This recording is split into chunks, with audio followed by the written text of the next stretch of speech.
everyone. Welcome to Credential Up Houston. My name is Margaret Ford Fisher. We've seen the national data on the impact of stressors on mental well-being. We have also talked to an internationally renowned psychiatrist and scholar on how to achieve mental wellness.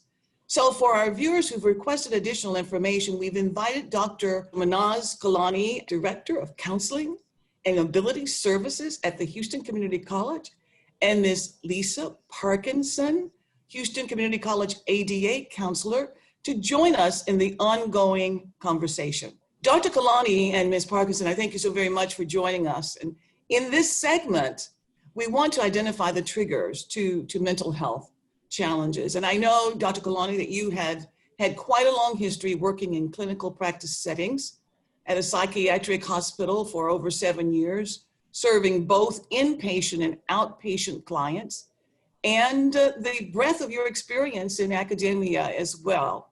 So we want to talk to you about some of those triggers that we should be aware of in an academic setting. Thank you, Dr. Ford Fisher, for the invite. We always appreciate any opportunity that we can get to come and talk to your audience or students about what the counseling offices do, as well as just provide some information about mental health related issues. As you mentioned, there are plenty of stressors out there, and each person will be impacted by their environment differently. So when we are talking about what's going on, particularly the time of COVID-19, it's important to pay attention to the fact that there is a lot of uncertainty associated with COVID-19. We like to have some kind of control over, our lives, over our futures. And any time that we feel like we don't have that control, it kind of leads to feelings of helplessness, hopelessness, and anxiety. But nevertheless, each person is impacted differently. What we have seen, and again, COVID-19 is rather new, but when we look at the psychological impact of it, even the current research that exists on COVID-19, and interestingly enough, there are a couple of good studies that have been conducted both on college students as well as general population in terms of how people have responded to this stressors. It's really interesting to see that, for instance, there's APA does a yearly kind of study, which is called Stress in America. And this year they adapted it to sort of like a monthly sort of report on the pulse of stress in American people. And what they have seen and what this survey has revealed on a monthly basis, that most people report increased levels of anxiety related to COVID-19. And of course, with college students, that's obvious as well. There are a whole lot of implications associated with COVID-19 when we think about financial implications of it, occupational implications of it. A lot of times people feel overwhelmed, and as a result, they may experience increased levels of depression and anxiety. Some of this, again, when we can think about when people lose their jobs, or they have loved ones that they have been impacted by the illness, or they've experienced grief and loss issues related to COVID-19. Obviously, it's normal to assume that individuals are going to feel additional psychological distress as a result of COVID-19. So point on with what you're saying, because in looking at some of the additional studies, for example, Dr. John Stevens of the Menninger Clinic here in Houston, with the Menninger Clinic, he said that in his office, people with anxiety disorders are experiencing a frequency in panic attacks. People with depression are experiencing more hopelessness and despair. Those with bipolar disorder are more irritable. People with schizophrenia are more isolated and paranoid. And those with autism can be more aggressive or agitated because their routines have been disrupted. So how can everyone be briefed on how to recognize these issues and how to address them in an academic setting? I would say the most important thing is to know that help is available. We know that people are being impacted by it, and And you made a great point in terms of individuals who have a history of mental illness. They're more vulnerable and more prone to experience the increased symptoms as a result. But even people who didn't have a history of mental illness, obviously, they are experiencing, again, higher levels of anxiety due to what's going on. And I think it's important for us to, first of all, recognize that this is a very difficult sort of experience that we all are going through, and be mindful of the fact that people may have more of sort of, again, their higher levels of distress, that they may be more vulnerable, or they have less of control over their ability to regulate their emotions. So we want to be mindful of that, recognize the sign, and also be able to provide support to our students, let them know that the help is available. There was a recent, again, study done by the Healthy Mind Network, and they did a survey with over 18,000 college students, and they noticed that most of them are reporting that their faculty have been very helpful. And I think when it comes to our faculty at HCC, we also see that they're very much mindful and understanding of the fact that students are going through a hard time. So it's important to know that this is not ordinary times, and we are experiencing something that is quite different than our previous experiences, and then know where to refer the students. I think that's even when very it comes to absolutely knowing that the help is available, even if it's not an HCC student, just knowing that, you know, there is a time that we may not be able to handle things on our own, and we may have to reach out for help. And I think keeping that in mind is extremely important. Well, it certainly is. And absolutely. I don't mean to cut you off, but I think the points that you're touching on are so important, is that individuals are aware, and many times lay persons are not as attuned to some of those triggers and how to interact with the persons who are having those crisis moments. So I'm wondering, with the ADA component of it, so what are the mental disorders that qualify a person for a disability, for example? Ms. Parkinson, what are your thoughts about that? Well, there's several, diagnoses that would qualify a student for accommodations. And right now we're seeing a lot of students that have anxiety that are coming to us with need for accommodations. We have students that are on the spectrum, like was mentioned earlier. And yes, it is out of their control. And so going into an online environment to do all their courses, to communicate with their instructors and their classmates, kind of creates a new, obstacle for them. Some students that are already battling depression, and if they're home alone and they're not allowed to get out and go to class, this is affecting them as well. And so they come to us through our intake process and provide that documentation, and we've set up a virtual meeting so we can talk to them live and discuss the accommodations they need and create that letter that they can then provide to their instructor to get that support they need in the classroom. And then of course we're available to them outside of the classroom, as best as HCC can do. Well, that's of course essential to provide that lifeline for the students, or at least for them to know that someone will be there to assist them if they have questions. So what I want to do is to find out what some of those questions are that the faculty members or staff members can ask their students without intruding too much. But what we're going to do right now is that we're going to take a break.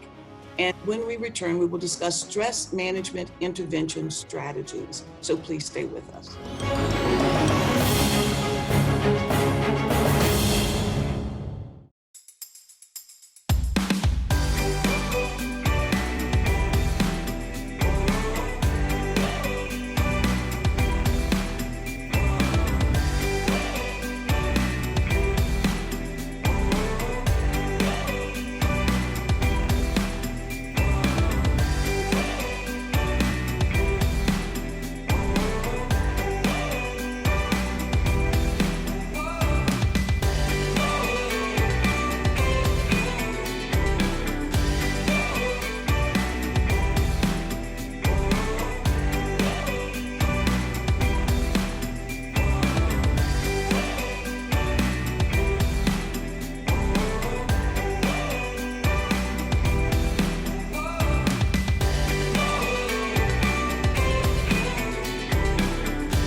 Community College is safe, clean, and open for learning. We're sanitizing our classrooms and reducing class sizes so you can feel good when you come back. Register now at hccs.edu/college your way.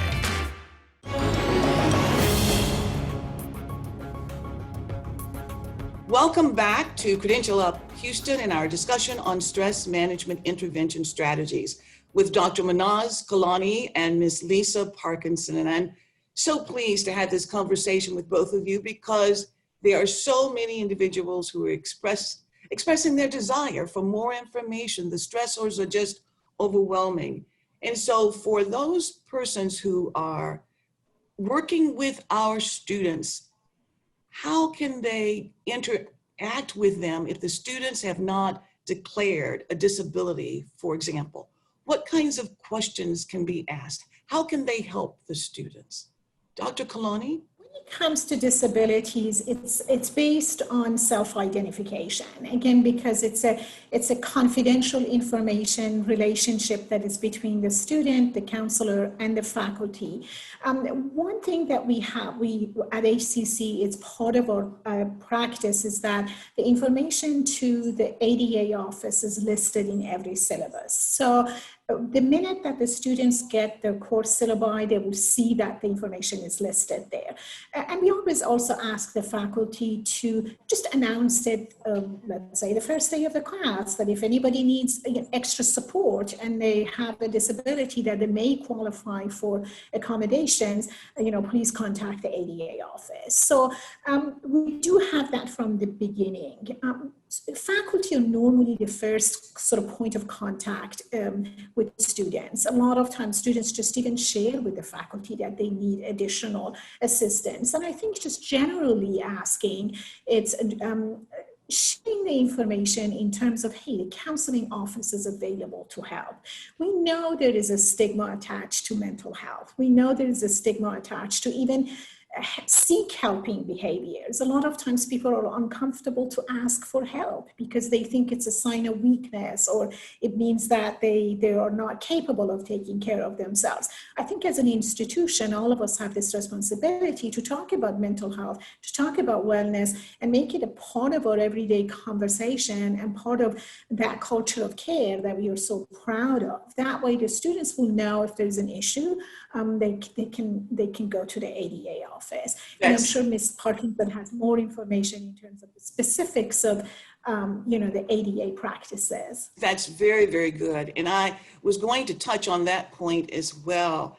In the Houston Chronicle last week, Ms. Kara Kirchen of Legacy Community Health said that the world has a crisis of connection, and finding a time of disconnection is very difficult.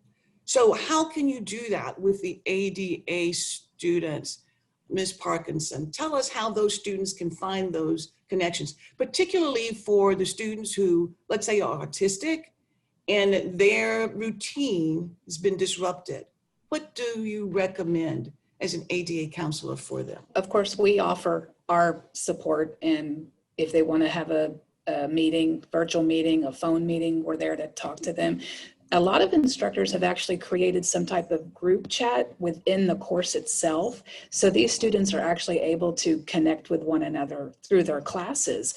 I don't exactly know how they have it set up, but I know that I've talked to a couple of my students and they've loved it.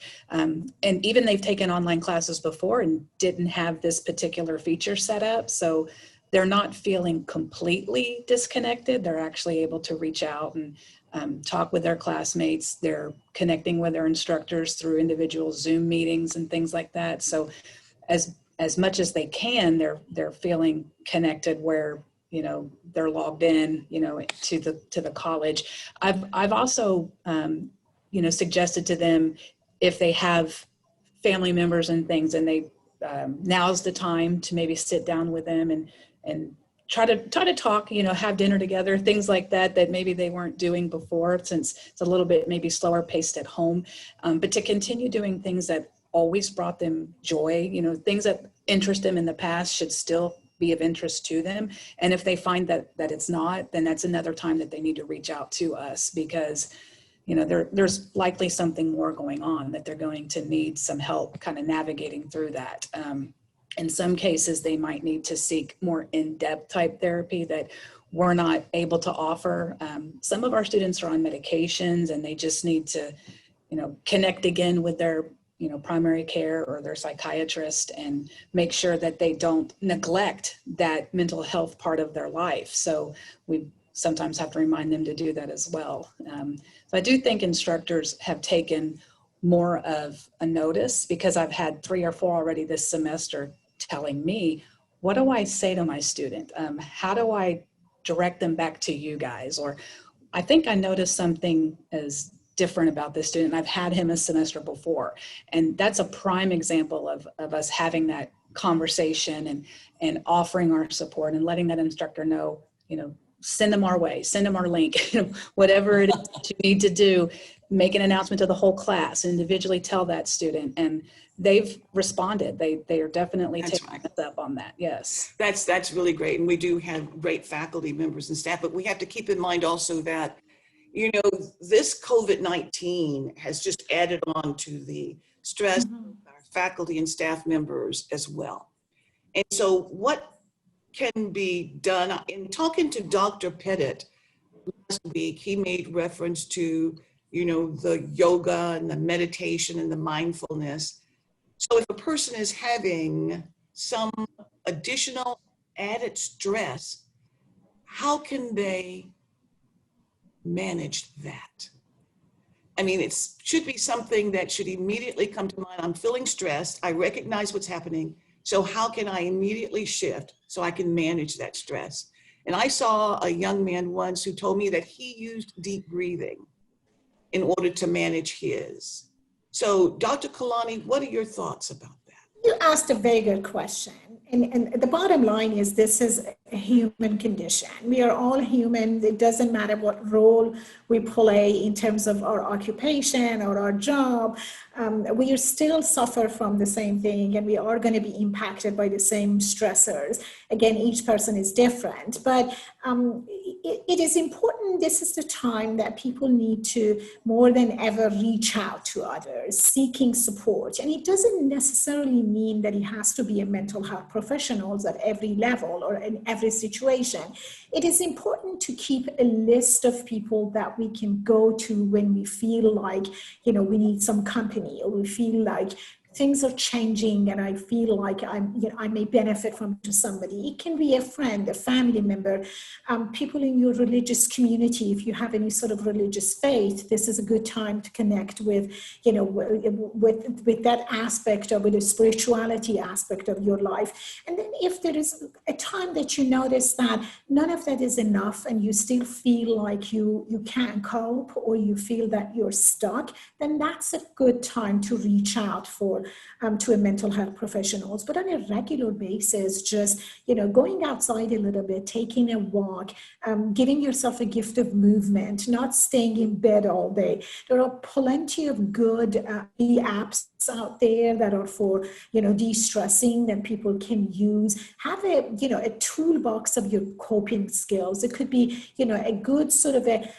list of music that calms you down. It could be reading something. Journaling is very important. So it's important to keep in touch with yourself, recognize what's going on, and think about what has worked in the past, because everybody has gone through challenges. What did we do? For instance, we ended a relationship. When somebody passed away, what are some of the things that were helpful to us in the past? And then if none of that works, then reach out and ask for help. That's great. Those are very good suggestions. And so we want to keep that top of mind as well. So we want to talk about that stigma that was referenced earlier and how we can encourage persons who really need the help to get it. So we're going to take another break. And when we return, we will discuss innovative strategies at the Houston Community College to support faculty, staff, and students. We've already discussed some of those, but we will continue our discussion, so please stay with us.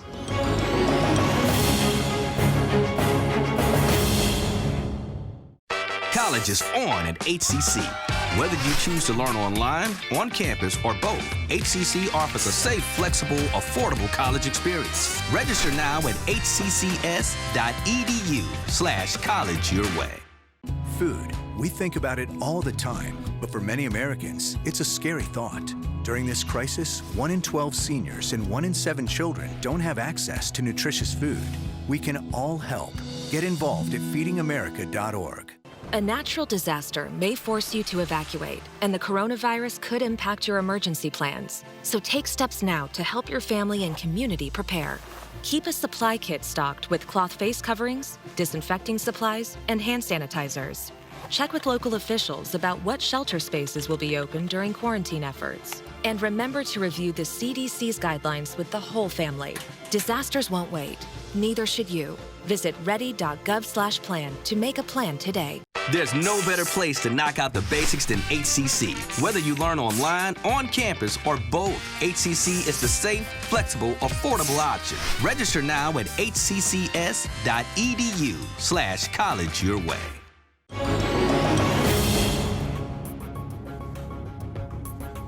Welcome back to Credential Up Houston. In this segment, we will focus on mental health initiatives and innovations at the Houston Community College with Dr. Mahnaz Kolaini and Ms. Lisa Parkinson. So thank you both very much for joining us.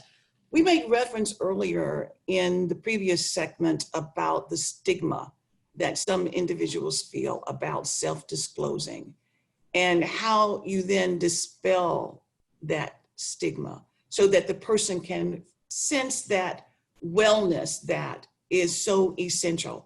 So tell us about the numbers of individuals who perhaps feel that sense of being stigmatized and how you help them to overcome that in the practice at HCC. Dr. Kolaini? Again, we know stigma attached to mental illness is a global sort of a phenomenon. Most people feel uncomfortable talking about mental health, but I think what we have done or we are doing at HCC is that we try to bring that conversation about mental health or mental disorder or mental illness as part of the overall wellness, that you can't really be healthy unless you pay attention to your mental health and your emotional health as well.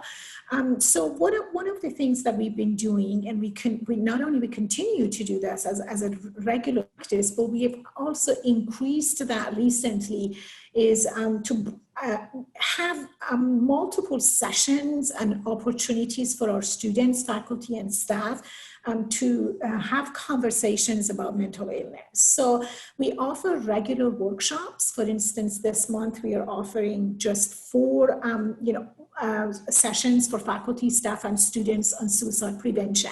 Lisa actually has been working with Remind, which is an organization, community nonprofit organization. It used to be called Depression and Bipolar Alliances.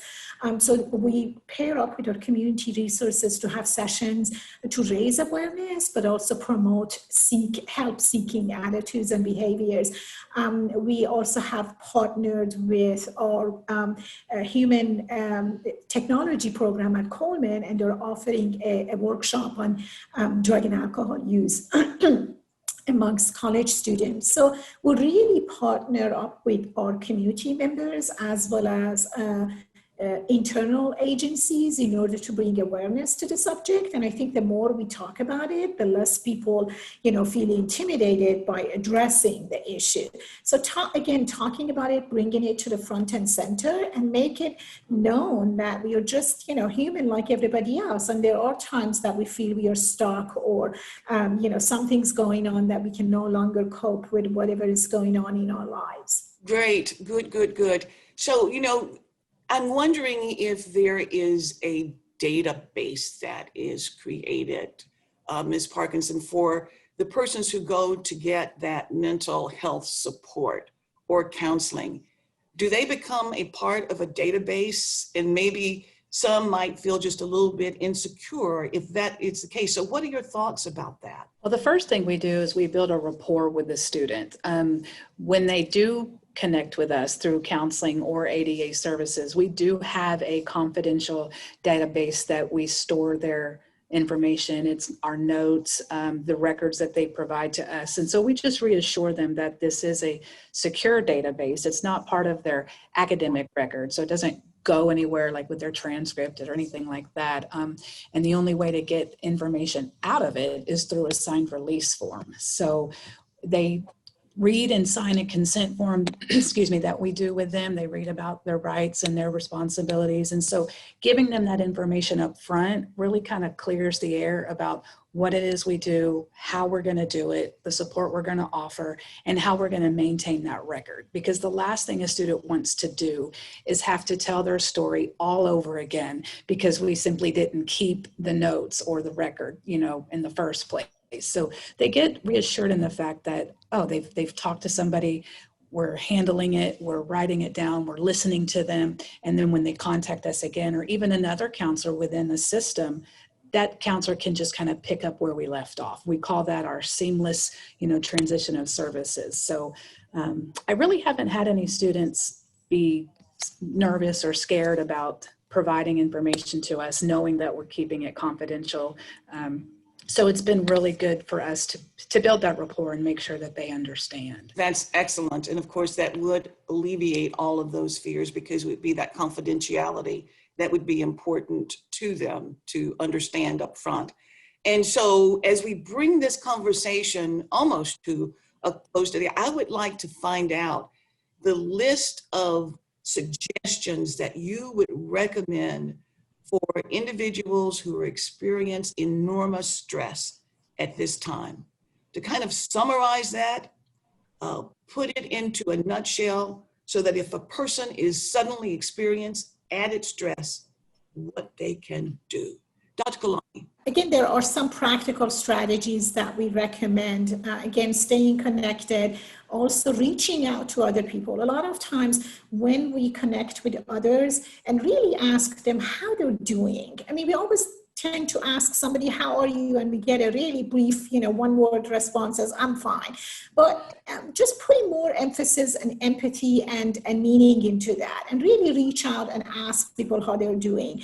Doing things for others also help. If you have, older people in your social network or people who they're more isolated, offer to help. It may be just as simple as, getting their groceries for them and dropping it off at their doorstep, or calling somebody, sending someone who normally doesn't get a letter or an email or a phone call, connecting with them. And for ourselves, again, in the process of helping others, we also help ourselves. But have a list of people that you can call and you can talk to. That's really important. And for a list of those resources, you can always visit the counseling page. We have a non-exhaustive list of resources for individuals who need assistance. We have different assessments that they can take, and then based on those assessments, they get more information. For the faculty and staff, obviously EAP is a great resource. It's confidential.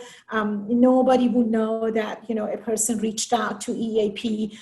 Your supervisor doesn't need to know. Nobody would find out. So that's really the security of knowing that you can reach out for help without, finding out. That's a big one as well. I think that's tremendous. And of course, there's a website that is available as well. So we will add that to all of the information that we share. So Dr. Kolaini and Ms. Parkinson, thank you very much for joining us today. The information you shared was really quite helpful. And of course, HCC is really quite fortunate as well to have both of you on board. So thank you so much for all of you, what you do. It's just really tremendous. Thank you. And I also want to thank you, our viewers, for watching. If you are an HCC student and are experiencing these mental health challenges, please contact the Counseling and Ability Services Office at HCC. Again, thank you so very, very much. And remember to stay strong and to credential up Houston.